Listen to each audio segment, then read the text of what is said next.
साल 8वीं शताब्दी केरल की धरती पर एक साधारण बालक ने जन्म लिया। शंकर बचपन से ही वह साधारण बच्चों से भिन्न थे।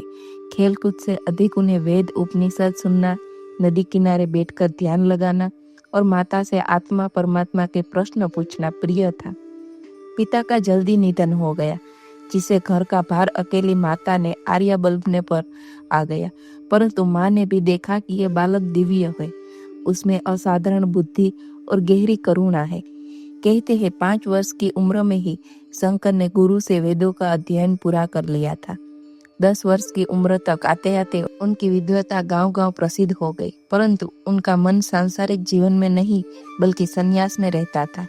एक दिन नर्मदा किनारे स्नान करते समय मगरमच्छ ने उन्हें पकड़ लिया।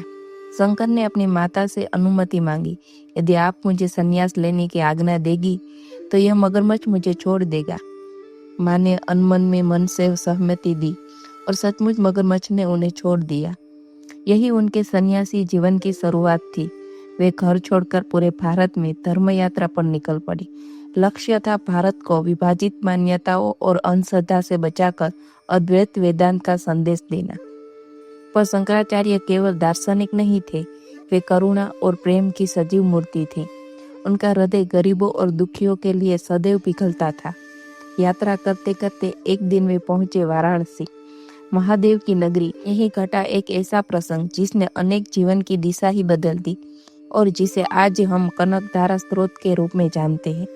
उस समय वाराणसी धार्मिक और सांस्कृतिक गतिविधियों का केंद्र थी। सड़कें सकरी थी, घाटों पर साधु संत बैठते थे और गलियों में हर समय वेदों मंत्रों की ध्वनि गूंजती थी। परंतु एक और सच्चाई भी थी। गरीबी घर में बहुत से लोग रोज की रोटी जुटाने के लिए संघर्ष करते थे। एक और वैभवशाली मंदिरों और राजाओं के दान थे, तो दूसरी ओर सामान्य जनता की दरिद्रता। शंकराचार्य सन्यासी थे और परंपरा के अनुसार वे भिक्षाटन करते थे, यानी साधु अपना भोजन खुद ही नहीं कमाते बल्कि लोगों से भिक्षा लेकर ही जीवित रहते। भिक्षा का अर्थ केवल खाना लेना नहीं था, बल्कि साधु समाज को यह सिखाती थी कि देना भी साधना है। उस दिन शंकराचार्य भिक्षा के लिए गलियों से गुजर रहे थे। किसी ने उन्हें चावल दिया, किसी ने थोड़ा दूध, तो कहीं पर दरवाजे बंद हो गए। वे मुस्कुराते हुए आगे बढ़ते रहे, क्योंकि उनके लिए यह सब जीवन का सामान्य हिस्सा था। चलते चलते वे एक छोटे से कच्चे घर के सामने पहुंचे। दीवारें टूटी हुई थी, दरवाजा पुराना था और आंगन में एक वृद्धा बैठी थी। उसके चेहरे पर थकान परंतु आंखों में शांति थी। घर इतना निर्धन था कि लगता था जैसे उसमें दिनों से चूल्हा नहीं जला। शंकराचार्य ने भिक्षा के स्वर में कहा, बहुती भिक्षा देही, माता भिक्षा दीजिए। वृद्धा ने सिर उठाकर देखा। उस क्षण उसके जीवन की सबसे बड़ी परीक्षा सामने थी। वह वृद्धा अत्यंत निर्धन थी। पति का निधन हो चुका था, संतान भी साथ नहीं थी। दिन भर वह दूसरों के घर काम करके किसी तरह जीवन काटती थी। उसके घर में खाने के लिए कुछ भी न था, कोई अन्न का दाना नहीं, न सब्जी न रोटी। सिर्फ एक छोटी सी टोकरी में रखा था एकमात्र आंवला।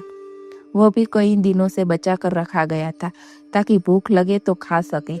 जब शंकराचार्य ने भिक्षा मांगी तो वृद्धा का मन कांप उठा।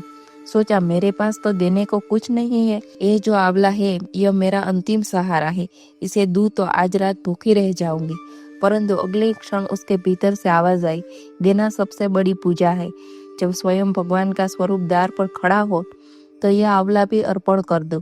उसने मुस्कुराकर वह आंवला कटोरे में रखा और शंकराचार्य को भिक्षा स्वरूप दे दिया। शंकराचार्य के हाथ कांप गए। उन्होंने देखा, यह महिला स्वयं भूखी है परंतु देने की शक्ति रखती है। यह त्याग, यह भक्ति, यह निस्वार्थ भावनाएं उन्हें भीतर तक हिला गई। उस क्षण उनकी आंखों में आंसू आ गए। उन्होंने सोचा, इसकी करुणा और श्रद्धा व्यर्थ नहीं जानी चाहिए। यदि देवी लक्ष्मी का अस्तित्व है तो उन्हें आज प्रकट होना ही होगा। वृद्धा का आंवला हाथ में लेते ही शंकराचार्य की आंखों में आंसू आ गए। वे समझ गए कि यह केवल फल नहीं बल्कि भक्ति, त्याग और हृदय की समर्पण भावना है। उन्होंने उस वृद्धा से कहा, माता, तुम्हारे इस दान का मूल्य संसार की समस्त संपत्ति से अधिक है। तुमने आज मुझे भूखा नहीं रहने दिया, जबकि स्वयं भूख से जूझ रही हो। तुम्हारी श्रद्धा को व्यर्थ नहीं जाने दूंगा। इतना कहकर वे आंगन के बाहर खड़े हो गए और ध्यान मग्न होकर प्रार्थना करने लगे। उनकी दृष्टि आकाश की ओर थी और मन पूरी तरह लक्ष्मी देवी के चरणों में डूब गया। हृदय से करुणा उमड़ रही थी। हे माँ लक्ष्मी, यदि आप करुणामयी है तो इस वृद्धा की दरिद्रता को दूर कीजिए।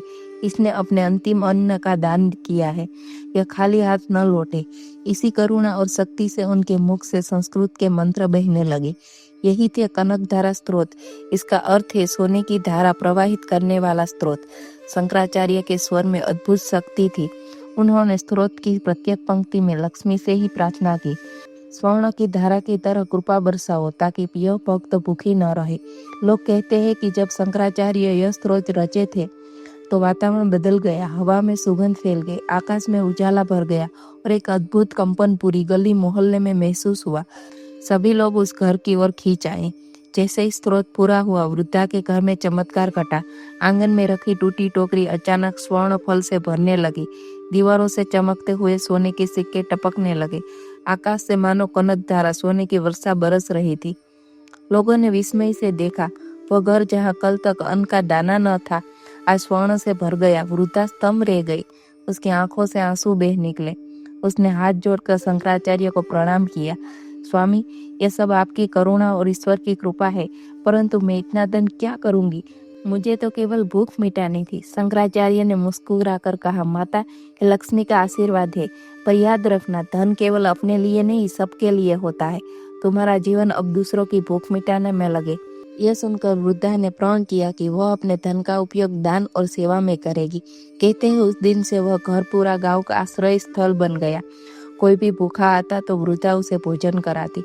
लोग ने इसे चमत्कार को अपनी आंखों से देखा, पर शंकराचार्य ने स्पष्ट किया, यह मेरी शक्ति नहीं, यह उस एक आंवले का दान की शक्ति है जिसमें निस्वार्थ भाव छिपा था। वाराणसी की गलियों में एक घटना आग की तरह फैल गई। लोग कहने लगे, देखो, जिसने अपना अंतिम अन्न दे दिया, उसके घर लक्ष्मी स्वयं प्रकट हो गई। गरीब लोग प्रेरित हुए कि दान केवल अमीरों का अधिकार नहीं है, भक्ति और श्रद्धा सबसे बड़ा धन है। और अमीर लोग ये देखकर लज्जित हुए। वे अपार संपत्ति रखकर भी दान नहीं करते, जबकि निर्धन वृद्धा ने अपना सर्वस्व दे दिया। शंकराचार्य ने इस प्रसंग का उपयोग समाज को समझाने में किया। उन्होंने कहा, धन की कमी समस्या नहीं है, समस्या है देने की कमी। जिसके पास एक आंवला भी है और वह दे सकता है, वही सच्चा धनी है। और जिसके पास अपार संपत्ति है पर हृदय में करुणा नहीं, वह निर्धन है। इस घटना के बाद वाराणसी में दान और सेवा का वातावरण फैल गया। लोग भिक्षुक को खाली हाथ लौटाना पाप मानने लगे। मंदिरों और घाटों पर साधुओं को भोजन और वस्त्र मिलने लगे। शंकराचार्य ने स्वयं कहा, भक्ति केवल पूजा से नहीं होती, भक्ति का असली स्वरूप है निस्वार्थ देना। शंकराचार्य केवल चमत्कार दिखाने नहीं आए थे, उनका मुख्य उद्देश्य था अद्वैत वेदांत का संदेश देना। उन्होंने इस घटना को भी आध्यात्मिक दृष्टि से समझाया। उन्होंने कहा, आंवला केवल एक फल नहीं था, वह प्रतीक था त्याग और करुणा का। जब हम स्वयं भूखे होते हुए भी दूसरों को देते हैं तो हम अहंकार से मुक्त हो जाते हैं, और जहाँ अहंकार नहीं वहाँ भगवान स्वयं प्रकट होते हैं। उन्होंने ये भी समझाया कि लक्ष्मी केवल धन नहीं है, लक्ष्मी का असली अर्थ है समृद्धि, संतोष और आनंद। वृद्धा ने आंवला देकर यह दिखा दिया कि समृद्धि हृदय में होती है, घर की तिजोरी में नहीं। कनक धारा स्रोत तब से भारत में प्रसिद्ध हो गया। आज भी लोग इसे पढ़ते हैं और मानते हैं कि इससे दरिद्रता दूर होती है। पर शंकराचार्य का उद्देश्य केवल धन नहीं था, बल्कि यह था कि लोग दान और भक्ति का महत्व समझे। यह प्रसंग केवल इतिहास का हिस्सा नहीं है। आज भी जब हम सुनते हैं तो लगता है कि यह हमारे लिए ही कहा गया है। आज इंसान के पास अपार साधना है, धन, तकनीक है, आराम, फिर भी समाज में असमानता, भूख और दरिद्रता बनी हुई है। क्योंकि लोग रखने पर विश्वास करते हैं, देने पर नहीं। वृद्धा ने हमें यह सिखाया है कि देने के लिए बड़ा होना जरूरी नहीं। छोटा सा आंवला भी यदि निस्वार्थ भाव से दिया जाए तो वह ब्रह्मांड को हिला देता है। ईश्वर उसी के साथ है जिसका हृदय करुणा से भरा है। यदि आज हम अपने जीवन में यह अपनाए कि कुछ भी हो, दूसरों को खाली हाथ न लौटाए, तो संसार बदल सकता है। आदि शंकराचार्य की यह कथा हमें यह स्मरण कराती है कि दान सबसे बड़ी भक्ति है, करुणा सबसे बड़ी पूजा है और निस्वार्थ भाव सबसे बड़ा चमत्कार है।